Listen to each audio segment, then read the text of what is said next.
caruuray hayaanku waa geedi markuu reerku guurayo waxa la yiraahdaa reerku guuraya amba reerku hayaamaya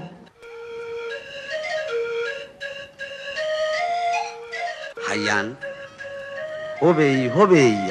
hobey hogaanka waan ku hayaaye ku aw hagleeye waa ruuy dambeeye haddeed hayaanka hag baa hadhoone hagidhe dameerka horeeyow haddeeto hal hagaa ii hadhoo hashaana ma huree hashaydaan ku haysan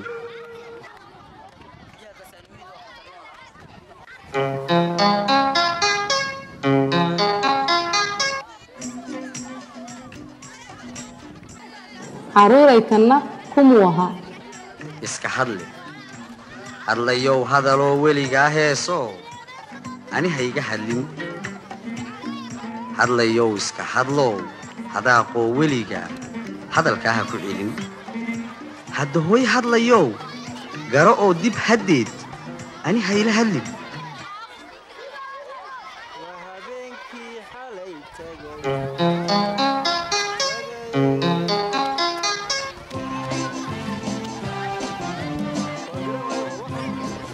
caruuray Jabuuti waa dalkeennii halkee adduunka kaga taala heestaas af Soomaaliga iyo Faransiiska ah bal hagaag u dhageysta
Je dis un grand bonjour à toutes les invités qui sont ici. Nous demandons à l'équipe de la danse folklorique de venir sur piste, l'équipe d'Alicélier 3.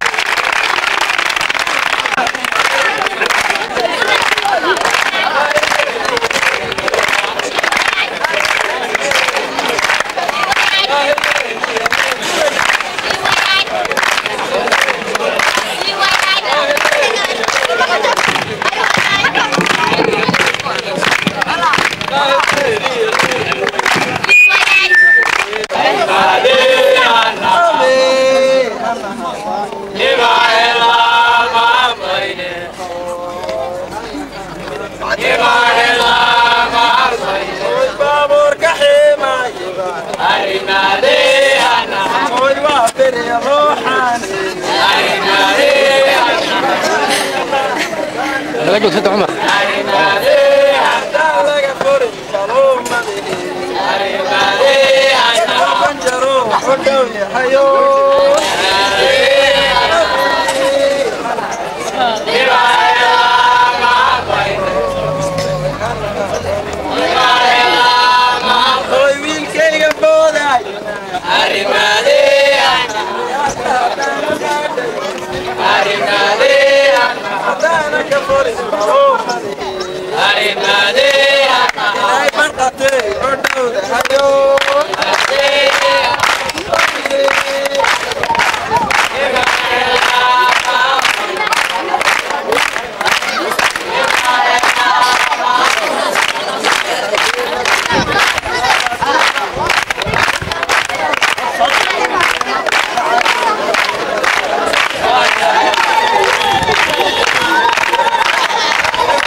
وين هديايو أن هلا لا بجري ديننا يهمبريو وبالي قدكيستو ورينو حاجة عيارته ويا نهبا لما يلا وريا ريا نسوقاتي وريا ريا نسوقاتي والبركة روري كريسي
Qui va nous réciter le Coran. Mahmoud Idriss Ali.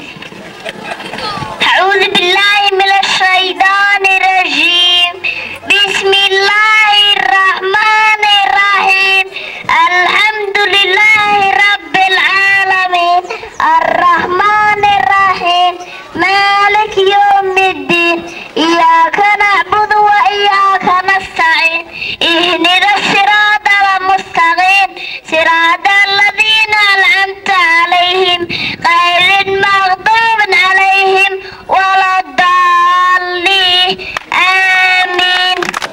Monsieur Farah Douali va nous faire son petit discours. Assalamu alaikum wa rahmatullahi ta'ala wa barakatuh. Bismillah ar-Rahman ar-Rahim. Bonjour chers invités. Bonjour monsieur le commissaire. Bonjour monsieur le ministre. Bonjour monsieur le commissaire de la République. Bonjour monsieur l'inspecteur. Bonjour monsieur le président du conseil régional. Chers parents, chers élèves, chers enseignants, bonjour.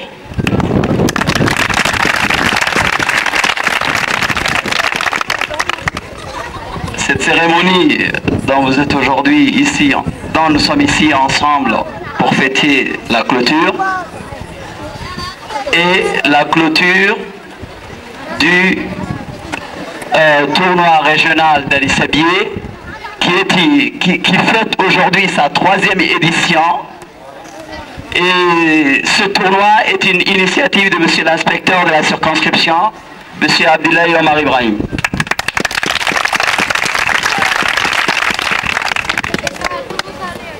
Aujourd'hui, ici, toutes les écoles du district d'Ali Sabié ainsi que d'autres écoles sont représentées et ont participé à ces 2 jours de tournoi régional pour,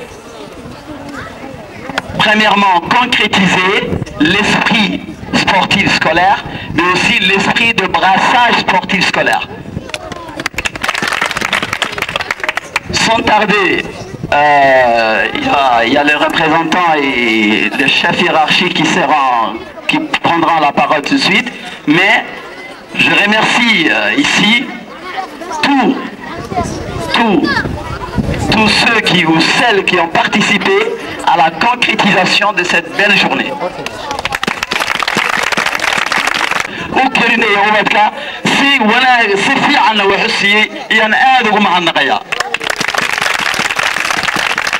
معلمينتا اسكولكنا aad baan ugu mahadnaqayaa iyagana.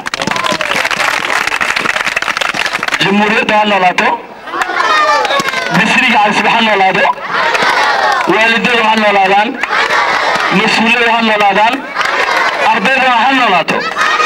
Wassalaamu calaykum waraxmatullahi wabarakaatu. Maintenant ici accueillons l'inspecteur de la circonscription sud, en l'occurrence le directeur régional, M. Abdoulaye Omar.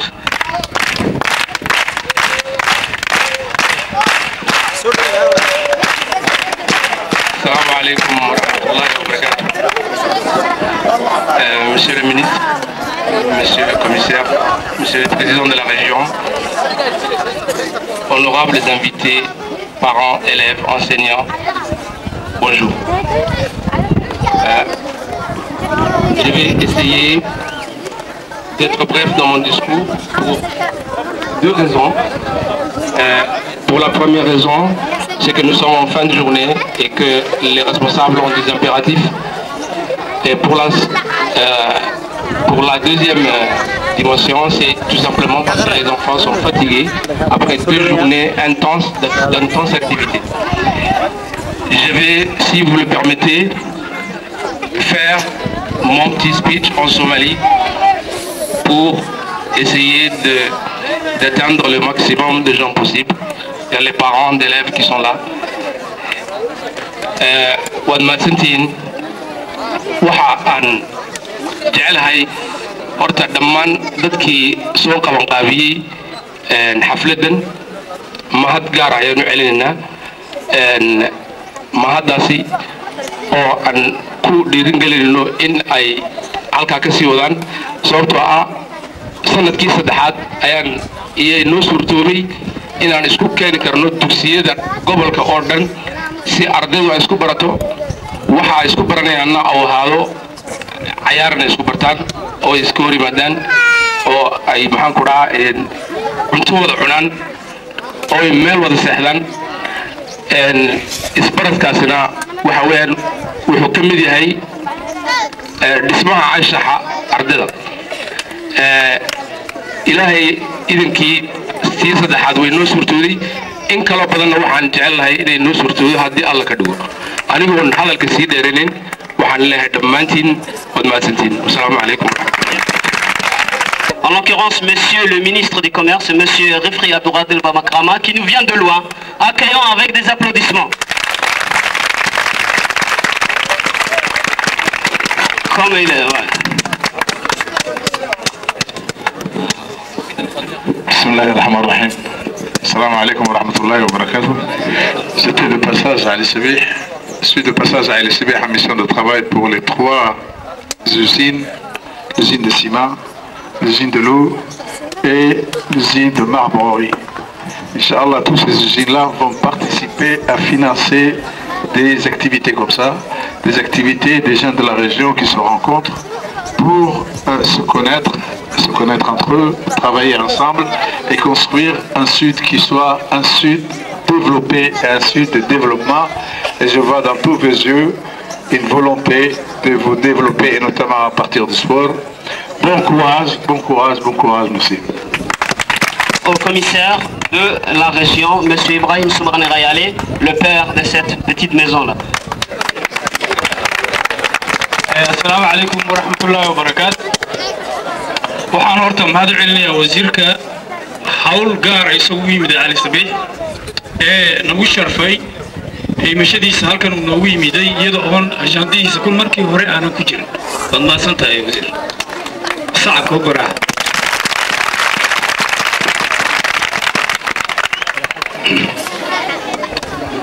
waxa kaloo aan mahad celinayaa dadka badan ee iyaguna nagu soo sharfay in halkan maanta munaasabadan ay nagala soo qayb galaan ha ugu horeeyaan odayaasha duqeytida magaalada Ali Sabiix dhammaan dadka halkan isku yimidana mahad gaar ah ayaan u celinayaa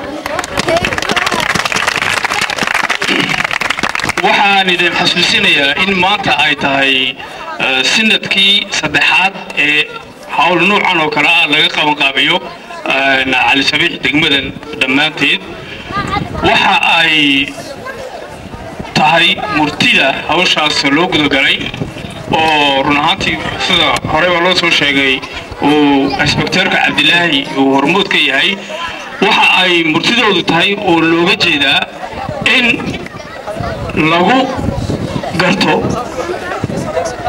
dadka ilaahay uu siiyey hiba gaar uu siiyey sportiga oo halkaa bal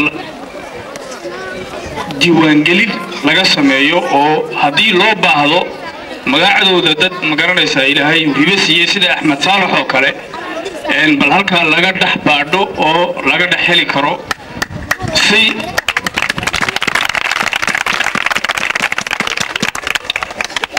si turnuwaayada ama magaranaysaa orodada adduunka ay uga qayb geli karaan taas oo weliba maanta ay noo suurto gashay in laga dhiso degmada tan Cali Sabiix xarun lagu tababaro ragga orodyahanka ama sportiga guud ahaan loogu talagalay inay adduunka ka qayb galaan ay magaca Djibouti ka qayb galaan halkan Cali Sabiix looga dhisay taana waa fursad gaar ah oo haysano oon ardayda halkan laga detecteeyo baada Faransiiska halkan laga arko laga soo xiro merci monsieur le ministre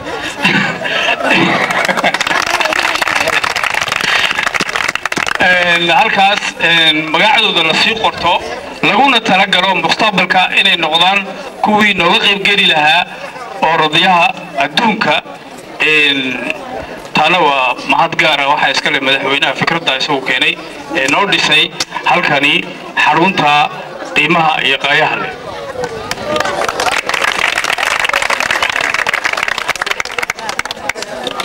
waxa aan ku soo xidhay hadalkayga in hawshani maanta tuu halkan ku dhamaanaysa aynan ahayn laguna talagalsan yahay tuu la joogteeyo in laga dhigo sanad kastina aan magaranaysaa munaasabada caynkana lagu soo gabagabeeyo wixii hawlgal laga soo qabtay sanadka intiisa kale waxa farxadii ah in wasiirku halkan maanta isagoo soo booqday saddexda warshadood ee Cali Sabiix ka dhisan hawluhu halkay taagan yihiin isagoo noogu ballan qaaday in hawlaha noocan oo kale ah gacan ay warshadahaasi ka geysan doonaan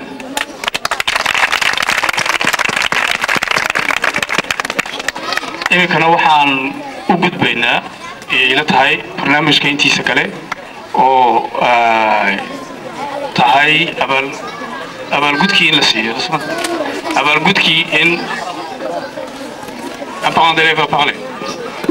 imikana xaggan waxaan ku soo dhaweyn doonaa Xaawo Cawaale oo kamida dumarkii committee de parents iskoolka kamid ahaa taasoo ay xil saareen oo isaanan galiyeen sidii ubadkan ay u ciyaaraan waa inay caloosha u tiriyaan marka waa dumarkii hawshan ku jira labada cisho iyagana xaggan aan ku soo dhaweynaynaa hooyo Xaawo Cawaale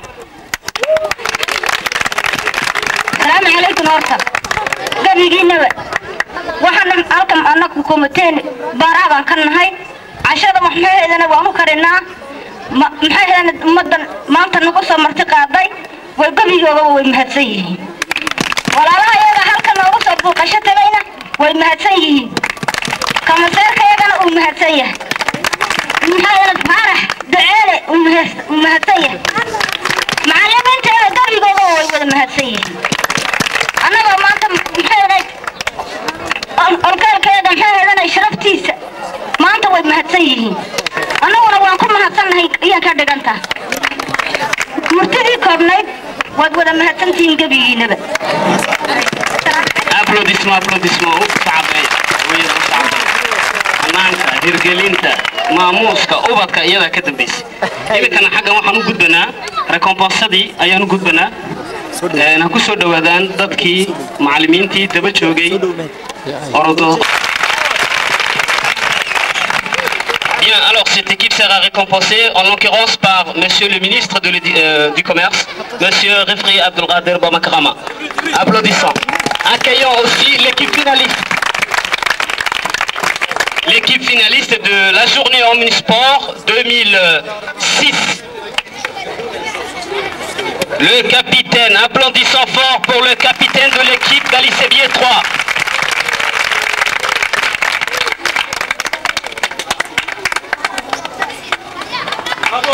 Applaudissements.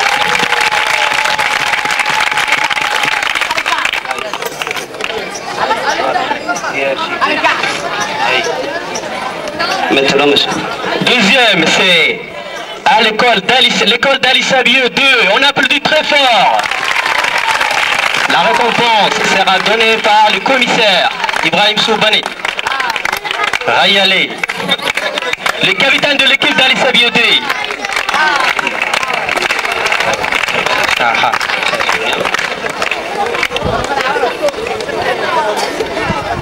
Ali Sabié 2 et applaudissements pour l'Ali Sabié 2.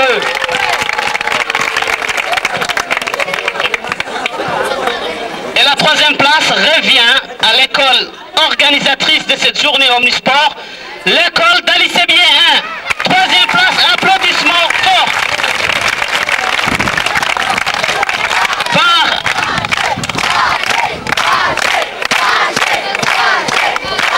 Bacha qui fut le capitaine de l'équipe d'Ali Sabié 1. Il sera récompensé par le président du conseil régional, M. Mohamed. Applaudissements forts pour l'équipe d'Ali Sabié 1.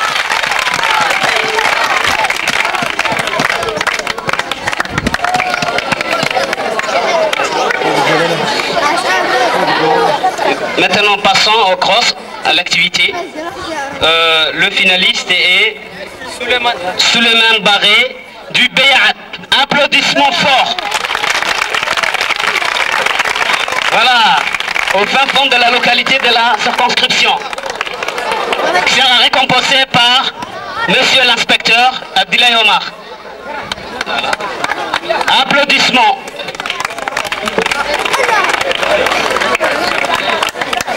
Souleymane Barré du Béat. Applaudissements forts. Alors maintenant le deuxième place revient à Dikil, l'école de Dikil, Abdi Ahmed, qui sera récompensé par le commandant militaire, Abdou Wassa.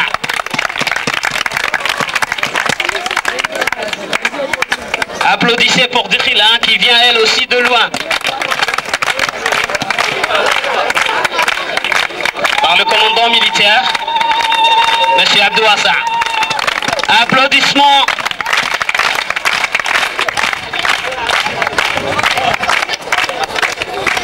Bien, maintenant la troisième place revient à Mahdi Mahmoud de l'école 2, Ali Sabié 2, de l'école 2, qui sera récompensé par le principal du collège et du lycée d'Ali Sabié, M. Abdourahmane.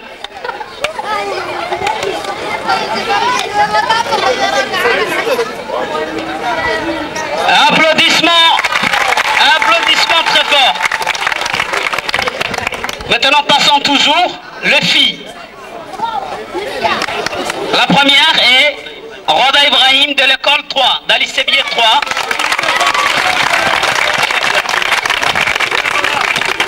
Applaudissements pour Roda, hein, qui a fait une remarquable.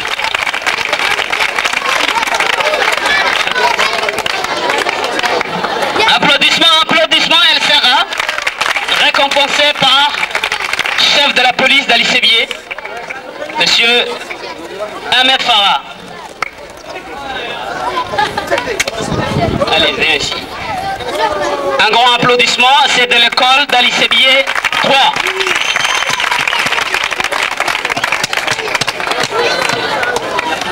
La deuxième place, fille, revient à Roukia Farah de l'école d'Ali Sabié 1. Applaudissements tout fort. Roukia de l'école d'Ali Sabié 1. Elle sera récompensée par le commissaire adjoint, M. Mohamed Ouaberi. Applaudissements très forts. Applaudissez très fort pour Roukia. D'accord. La troisième place revient à Arafo Ahmed Ali de Ali Adé. Applaudissements très forts. Elle sera récompensée par le membre du comité d'Ali Sabié, M. Daher Moussa, le notable d'Ali Sabié. Applaudissements très forts.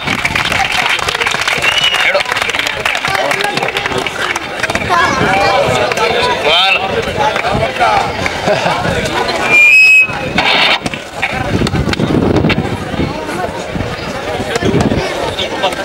Maintenant on passe aux vitesses garçons. La première place revient à Abdoulaye Hassan, Ali Sabié 3.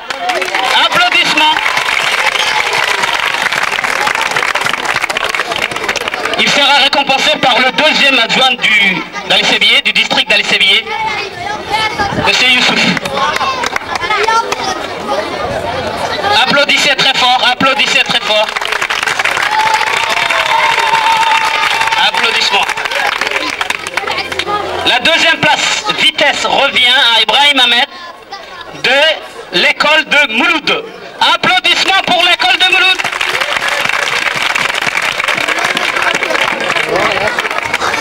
Par un notable d'Ali-Sébié, Jama Ali, qui sera récompensé par un notable d'Ali-Sébié, Monsieur Jama Ali. Applaudissons très fort.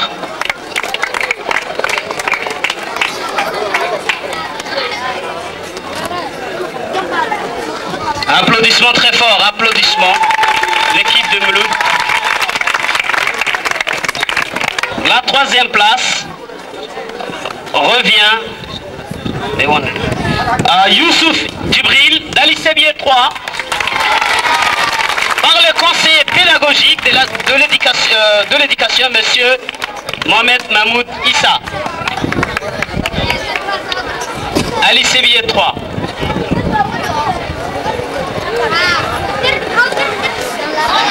Applaudissements très forts et chaleureux. Maintenant passons en vitesse filles. Première place, Madina Ali de l'école de Mouloud. Applaudissements très forts. Elle sera récompensée par son directeur, Monsieur Mohamed Soué. Applaudissements très forts.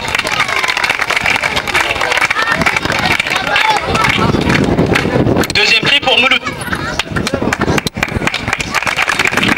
La deuxième place, fille vitesse, revient à Roda Ibrahim d'Ali-Sébié 3. Elle sera récompensée par Monsieur Suleiman Kader, l'école d'Ali-Sébié 2.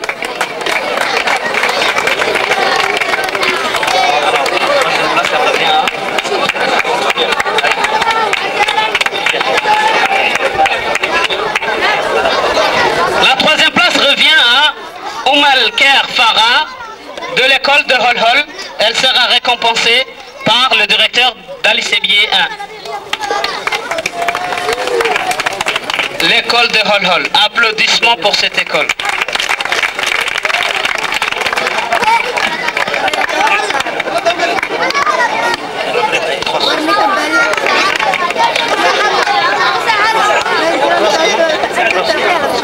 Maintenant, on passe au cross. Le premier espoir est Mokhtar Omar. Il est de l'école d'Ali-Sébié 1. Applaudissements très forts. Ça, c'est un miracle, hein? C'est un miracle, ça. Applaudissements très forts. Il sera récompensé par le conseiller pédagogique, M. Moustapha. Applaudissements très forts. Voilà. Incroyable, incroyable. C'était un petit génie là. Applaudissements très forts.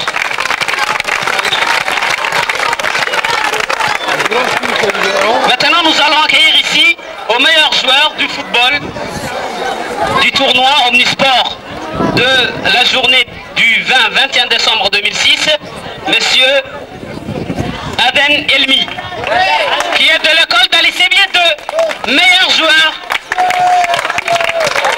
Applaudissements très forts. Il sera récompensé par le commissaire de la région, Monsieur Ibrahim. Applaudissements très forts. Il a été jugé meilleur joueur d'après les encadreurs qui ont suivi cette discipline. Applaudissements pour lui.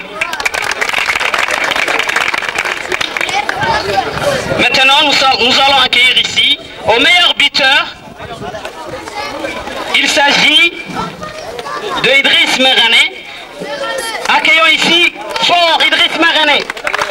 Il sera récompensé par son directeur, Monsieur Ismail, de l'école d'Ali-Sébié 3. Applaudissements très forts. meilleur buteur de cette saison. Bien, ainsi c'est clore notre journée Omnisport. Nous allons faire une petite photo de famille et nous demandons à tous et à toutes de se mettre un peu bien en ligne. Ceci, ce sera une mémoire pour nous, une mémoire pour l'ensemble du district, ainsi de suite.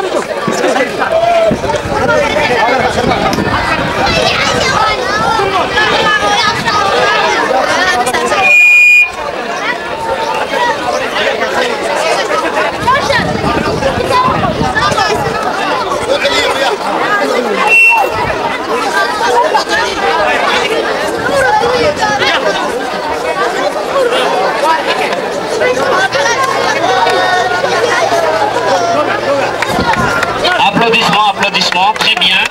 Nous remercions l'ensemble des invités qui sont venus de loin ici, aujourd'hui. Et on remercie aussi à tous les enfants un grand